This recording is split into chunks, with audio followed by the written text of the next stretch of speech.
Hey guys, welcome back to Chapter 1 and Beyond. Today's episode is going to be another episode of Try It or Trash It. I am so excited because I get to pick two more books to add to my list. This is fantastic. I'm so excited. So, the last episode we featured two titles and then obviously this week I'm going to pick two new titles. I may honestly pick three new titles. I know I keep going back and forth on the consistency of this, but the idea is to tackle as many books off of my shelf, have a spinner wheel to kind of pick my next picks. But last episode we had picked Ordinary Monsters by J.M. Miro and The Queen's Gambit by Walter Tevis.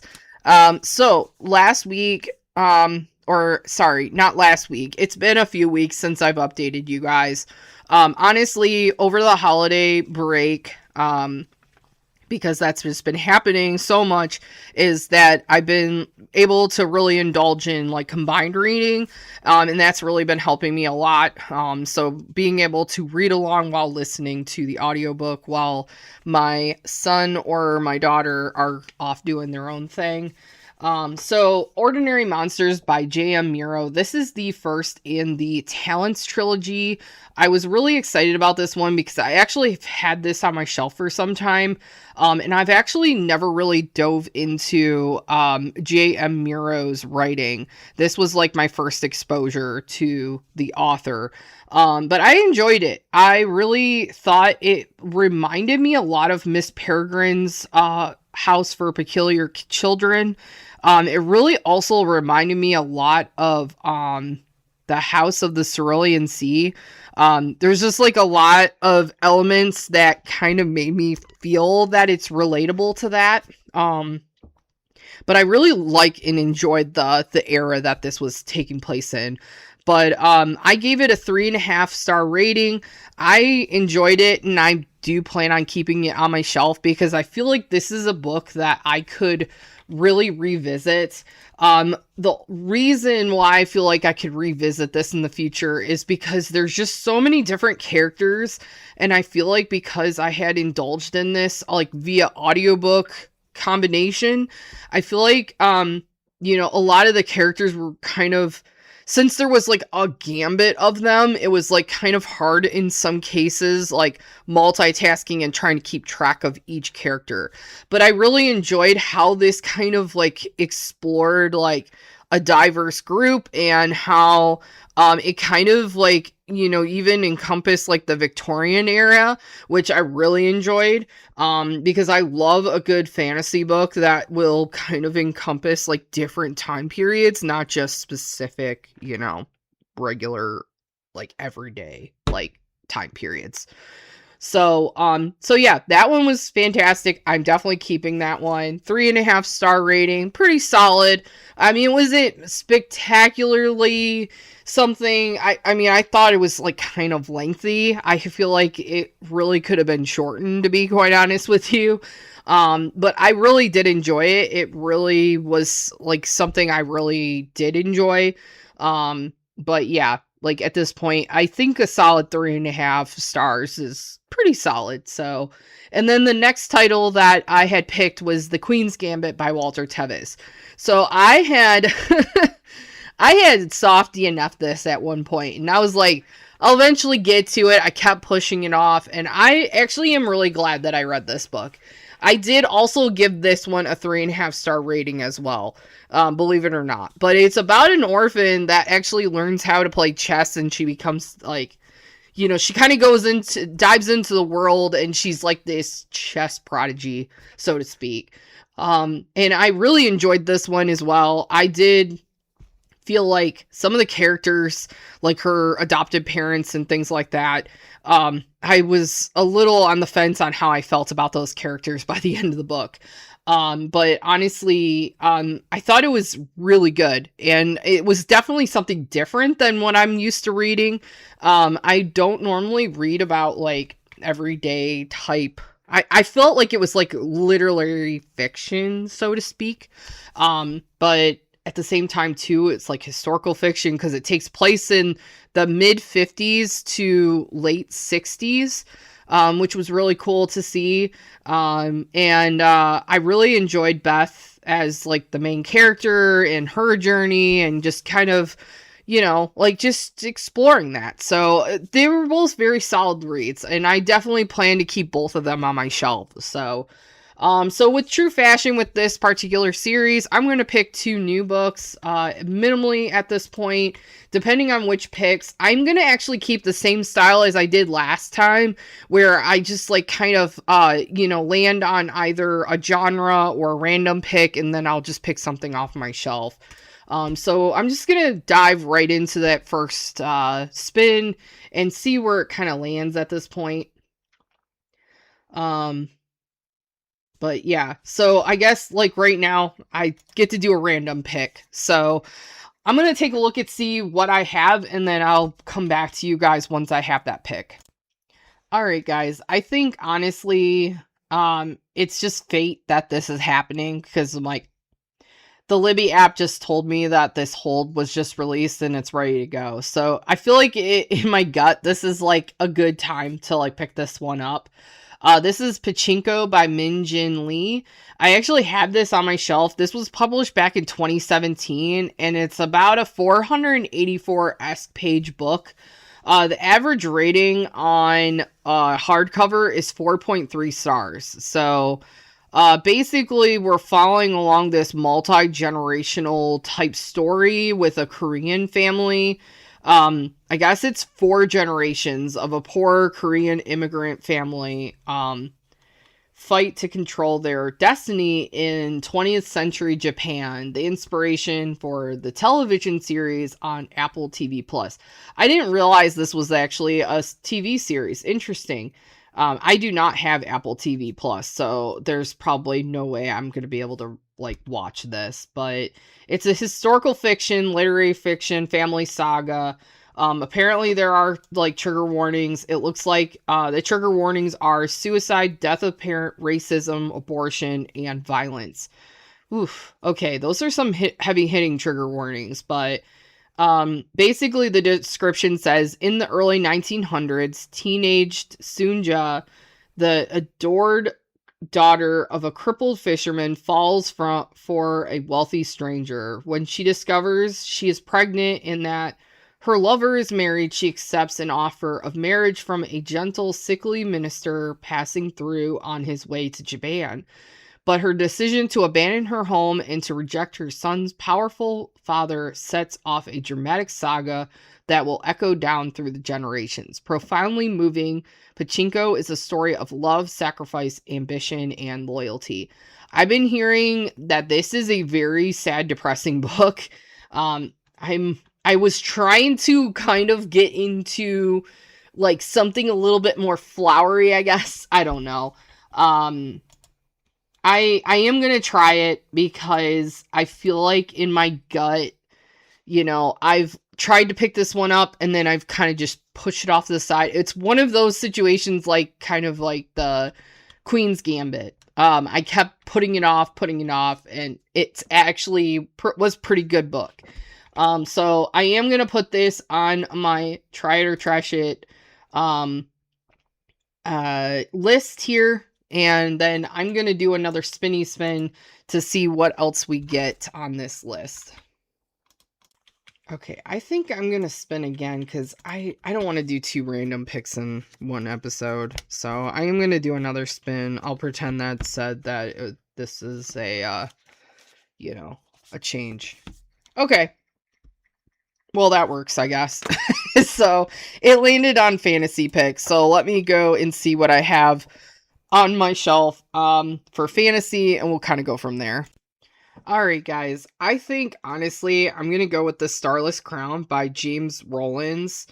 This is actually on my 2026 TBR list, and honestly, I have been wanting to get to this book for some time. I just haven't really gotten around to it. As much as it pains me that I'm starting yet another series and still not finishing the other beforehand, I feel like, honestly, I just need to rip the Band-Aid off with this one and just get through it.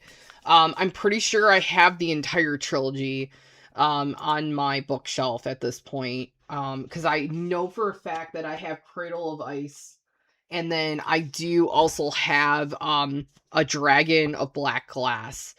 It looks like they will have a fourth book, but it doesn't come out until December of this year. That one is called A Fist of Molten Fire. Uh, I mean, the entire series has been an average rating of 3.7-ish stars. I know the second one is a 4-star rating.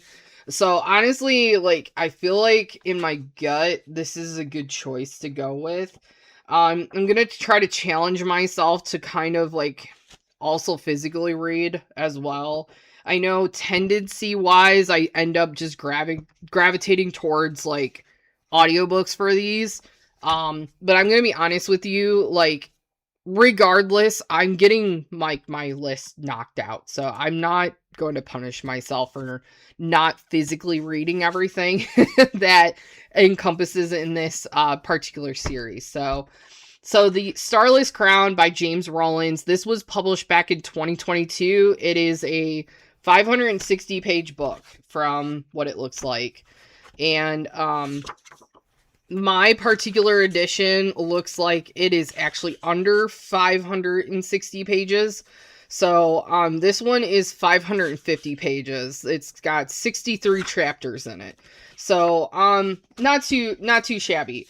He apparently is notorious for sci-fi type books, so this is actually his first endeavor into the fantasy realm from what I was told. But yeah, the average rating for this first installment of this series is 3.7 stars, which it's solid. There are no trigger warnings, so that's good. It is considered a dystopian fantasy sci-fi fiction adventure genre, and the moods are adventurous, dark, tense, emotional, and mysterious. And then according to the description of this, is an alliance embarks on a dangerous journey to uncover the secrets of the distant past and save their world in this captivating, deeply visionary New York Times bestselling adventure from thriller master James Rollins. A gifted student foretells an apocalypse. Her reward is a sentence of death. Fleeing into the unknown, she is drawn into a team of outcasts. A broken soldier who once again takes up the weapons he's forbidden to wield and carves a trail back home. A drunken prince who steps out from his beloved brother's shadow and claims a purpose of his own. An imprisoned thief who escapes the crushing dark and discovers a gleaming artifact, one that will ignite a power struggle across the globe. On the run, hunted by enemies old and new, they must learn to trust each other in order to survive in a world evolved in strange, beautiful, and deadly ways, and uncover ancient secrets that hold the key to their salvation. But with each passing moment, doom draws closer. Who will claim the Starless Crown? That sounds fantastic. I don't know why it's taken me so long. Probably because of the fact that I've been preventing myself from starting new series. But I will be trying this one as well. I will likely be doing like a combo read just so that I can get through it. And honestly, I'm really itching to possibly pick one more book before I wrap this episode up, honestly. I feel like I'm feeling very good about my reading this upcoming episode. So I would love to be able to draw another one. When I look at Pachinko, if I'm looking at the audiobook, it is 18 hours. For the Starless Crown, let me look that one up.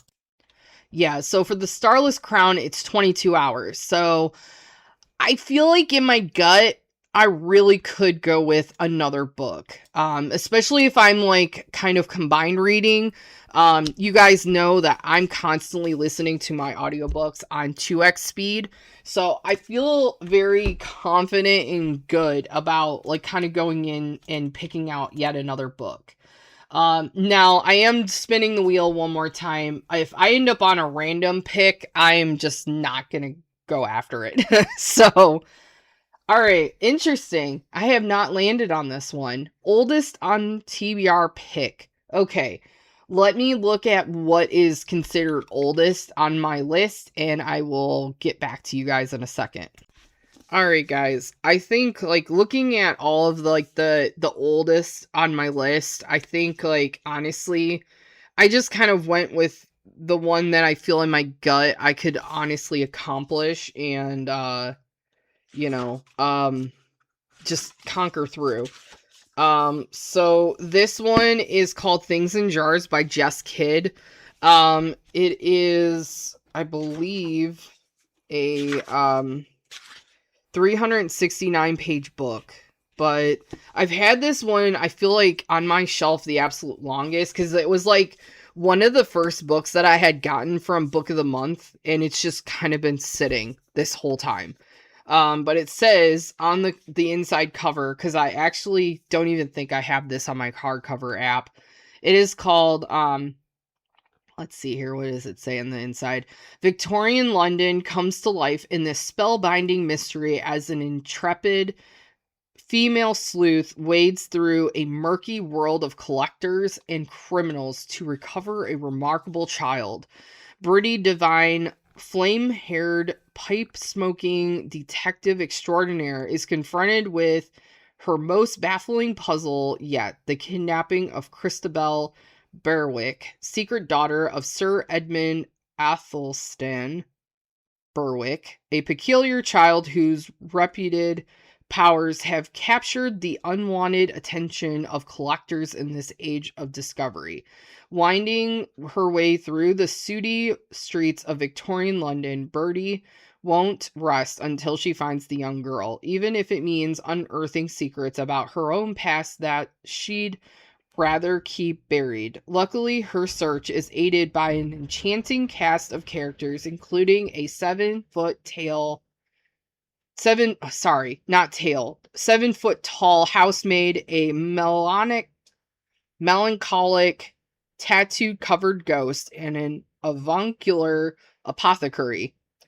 But secrets abound in this foggy underworld where nothing is quite what it seems. Blending darkness and light, Things in Jars is a mesmerizing novel that collapses the boundary between fact and fairy tale to stunning effect and explores what it means to be human in inhumane times.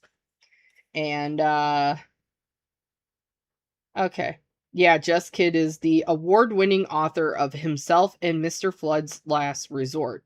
She has a PhD in creative writing from St. Mary's University in London. She grew up as part of a large family from Ireland's County Mayo and now lives in London with her daughter. Her first book, Himself, was shortlisted by the Irish Book Awards.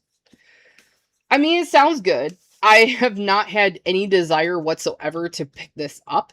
I want to see though, I may actually have this on my TBR. Oh, I do actually.